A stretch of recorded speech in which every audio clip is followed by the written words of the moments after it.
ये है अनोखी लाल।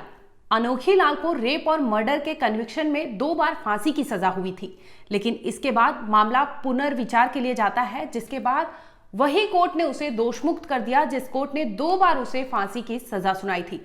इतना ही नहीं, डीएनए रिपोर्ट्स के आधार पर उसे फांसी की सजा हुई थी, लेकिन उसी डीएनए रिपोर्ट्स के आधार पर उसे बरी कर दिया गया।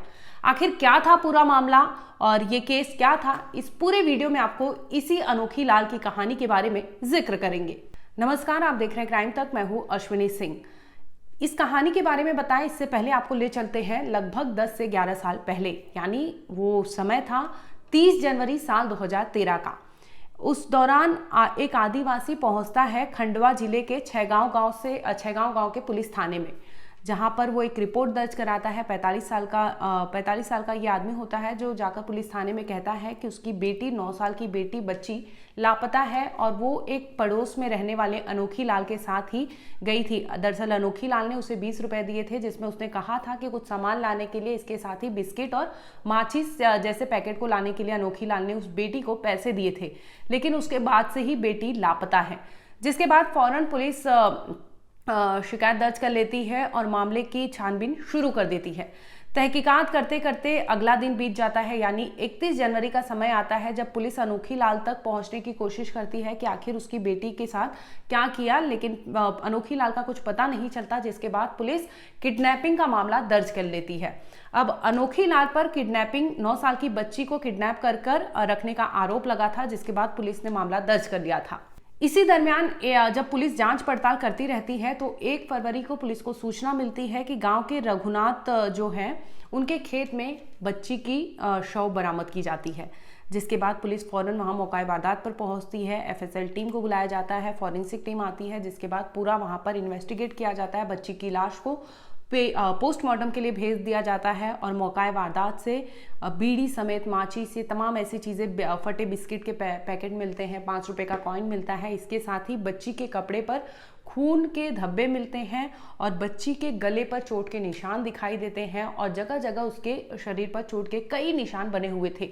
हालांकि जैसे ही सूचना परिवार वालों को दी जाती है, परिवार वाले वहां पहुंचते हैं, रो रो कर उनका बुरा हाल हो जाता है, लेकिन फिर भी पुलिस जैसे तैसे उन्हें समझाती है और फौरन पुलिस मामला दर्ज कर लेती है अनोखी लाल पर। पहले तो मामला दर्ज था किडनैपिंग का, लेकिन जैसे ही बच्ची की लाश बरामद होती है तो समझ आ जाता है कि ये मामला कुछ और है, क्योंकि बच्ची को फर्स्ट इंस्टेंस में जब देखा गया तो पुलिस को शक था कि इसके साथ दरिंदगी हुई है और पुलिस का शक सही भी साबित होता है जब जांच में एफएसएल रिपोर्ट में जब सामने आता है कि बच्ची के पैंट पर, बच्ची के कपड़ों पर खून के धब्बे मिले हैं। इसके साथ ही उसके इंटरनल प्राइवेट पार्ट्स हैं, उसमें भी चोट के निशान मिले थे और कई जगह से गंभीर चोट के निशान भी मिले थे, जिसके बाद डॉक्टर की टीम ने एक रिपोर्ट साझा किया था पुलिस के साथ, जिसके बाद उन्होंने रेप और हत्या का मामला अनोखी लाल के खिलाफ दर्ज कर लिया था। हालांकि पुलिस जांच पड़ताल करती है, जोर शोर में करने लगती है कि जैसे तैसे अनोखी लाल को गिरफ्तार किया जाए, क्योंकि एक और निर्भया जैसे जघन्य अपराध को अंजाम दिया गया था। इस केस को भी निर्भया से ही जोड़कर देखा जा रहा था, क्योंकि बच्ची की हालत बेहद नाजुक थी। जिस स्थिति में उसके साथ दुष्कर्म किया गया था वो देखकर जितने भी लोग थे वो सिहर गए थे, सहम गए थे कि आखिर एक 9 साल की बच्ची के साथ इतने जघन्य अपराध को अंजाम देने वाला कैसे सोच सकता है, कैसे अंजाम दिया जा सकता है। जिसके बाद पुलिस को टिप मिलती है अनोखी लाल के बारे में। पुलिस अनोखी लाल के बारे में टिप मिलती है, वैसे ही पहुंचती है भेरू खेड़ा गांव। जब पुलिस अनोखी लाल तक पहुंचती है तो पुलिस वहां से उसे एक शॉप से गिरफ्तार कर लेती है। अब अनोखी लाल जब पुलिस के अरेस्ट में आता है तो पुलिस उससे पूछताछ करती है कि आखिर एक बच्ची को लास्ट टाइम तुम्हारे साथ देखा गया था। इसके साथ ही जब पुलिस इन्वेस्टिगेशन करती है, पंचनामा करती है, तो वहां मौजूद चश्मदीद में से एक महिला ने भी ये बयान दिया था कि उसने लास्ट टाइम उस बच्ची को अनोखी लाल के साथ खेत में जाते हुए देखा था। जिसके बाद पुलिस उससे गंभीरता से पूछताछ करती है, सख्ती बरतती है, जिसके बाद अनोखी लाल खुल जाता है और वो कहता है कि हाँ, उसने उस बच्ची को पैसे दिए थे बीड़ी सिगरेट लाने के लिए। इसके साथ ही उसने बोला था कि बिस्किट और कुछ पुड़िया लाने के लिए, जिसके बाद वो बच्ची लेके आती है। लेकिन इसी दरमियान उसके दिमाग में कुछ ऐसा चलता है, जिसके बाद वो बनवारी लाल के खेत में उस बच्ची को ले जाता है और उस खेत में उसके साथ दरिंदगी करता है। इस पर भी उसे तरस नहीं आती, जिसके बाद वो लेके जाता है रघुनाथ के खेत में, जहाँ पर बच्ची के साथ वो दुष्कर्म करता है और बच्ची को वहीं पर मौका वारदात पर ही वो मार देता है, जिसके बाद वो वहां से रफू चक्कर हो जाता है। हालांकि पुलिस जांच पड़ताल में जैसे पहुंचती है उसके खेत में रघुनाथ के, वहां से बॉडी को ले लेती है, जब्त करती है और पीएम रिपोर्ट्स के लिए फॉरेंसिक जांच के लिए भेज देती है। हालांकि पुलिस जांच में अनोखी लाल जो है वो कबूल दिया था कि उसने ही उस बच्ची के साथ जघन्य अपराध को अंजाम दिया था। इसके बाद उसने बच्ची को मौत के घाट उतार दिया था। लेकिन ये सारी चीज़ें पुलिस को कोर्ट में पेश करना था, जिसके बाद ट्रायल शुरू होता है। पुलिस पहुंचती है सेशन कोर्ट में, पॉक्सो के तहत ये मामला दर्ज किया जाता है, जिसमें 21 साल के अनोखी लाल का ट्रायल शुरू होता है। पुलिस जल्दी ही चार्जशीट दाखिल कर देती है, जिसके बाद 1 महीने के अंदर ही ट्रायल कोर्ट ने फांसी की सजा सुनाई थी अनोखी लाल को।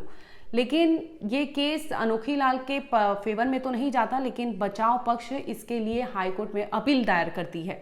अब फिर से अपील पहुंचता है जबलपुर हाईकोर्ट में, जिसके बाद वहां से कोर्ट फांसी की सजा को बरकरार रखती है। अब बचाव पक्ष को कुछ समझ नहीं आता, जिसके बाद वो पहुंच जाते हैं सुप्रीम कोर्ट, यानी देश के सर्वोच्च न्यायालय में पहुंच जाते हैं। वहां से वो सोचते हैं कि उनके फेवर में कुछ जजमेंट आ जाए, जिसके बाद सुप्रीम कोर्ट फिर से वो मामला पुनर्विचार करने के लिए सेशन कोर्ट में भेज देती है जबलपुर के, जहां से मैटर शुरू होता है वही कोर्ट में फिर से वो मामला दोबारा पहुंच जाता है।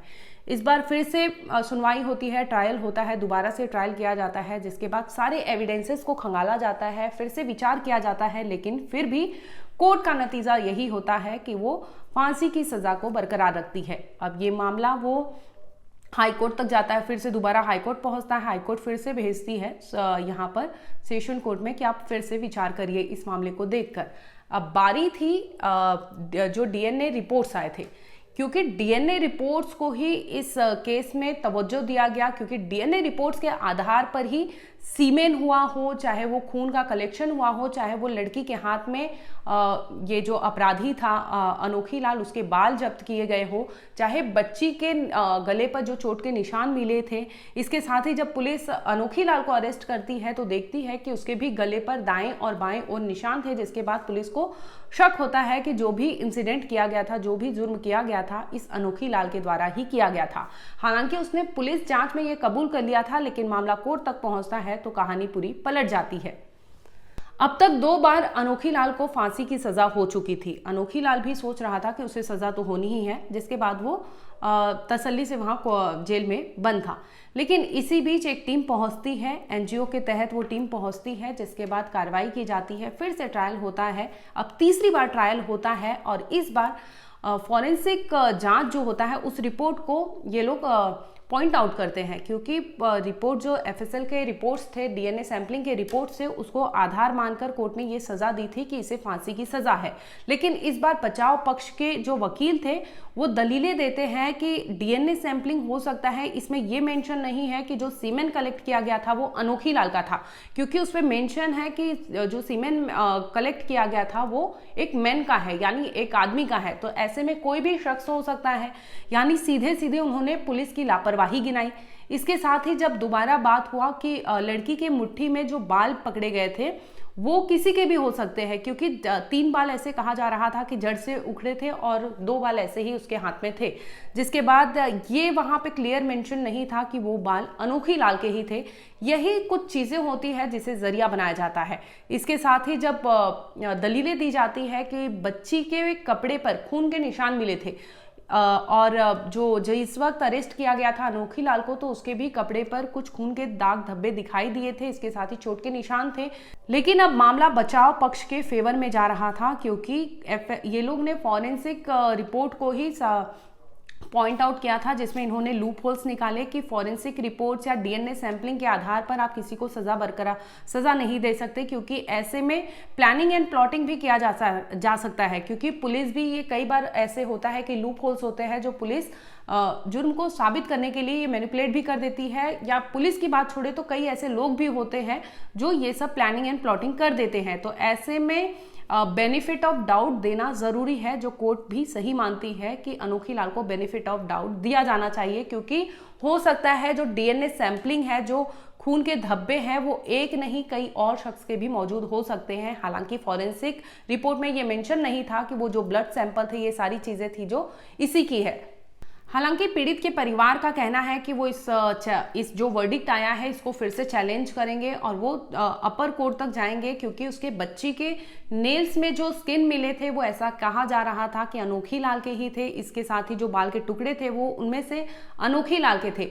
वहीं जो बचाव पक्ष है उनकी दलीलें ये थी कि ऐसे में हो सकता है कि अनोखी लाल ने उसे लाने करने के लिए दिया हो, लेकिन मर्डर उसी ने किया है ये साबित कर पाना बेहद मुश्किल है, क्योंकि उसके साथ बच्ची को 30 जनवरी को देखा गया था और बच्ची की लाश 1 फरवरी को मिलती है, यानी लगभग 2 दिन का डिफरेंसेस है। जिसके बाद टाइम पीरियड का भी वो हवाला देते हैं कि टाइम पीरियड भी एक मेन जरिया है इस वर्डिक्ट में, जिसकी वजह से कोर्ट बचाव पक्ष जो है यानी अनोखी लाल के फेवर में जजमेंट देती है और अनोखी लाल को 19 मार्च को बरी कर देती है। जिसके बाद 21 मार्च को अनोखी लाल जेल से बाहर भी आ गया है, लेकिन पीड़ित पक्ष की लगातार यही डिमांड है कि उनके साथ अन्याय हुआ है। आखिर उनकी बेटी के साथ किसने जघन्य अपराध को अंजाम दिया, वो कातिल कौन है, कैसे पकड़ा जाएगा, इस पर उनके अभी भी सवाल बने पड़े हैं।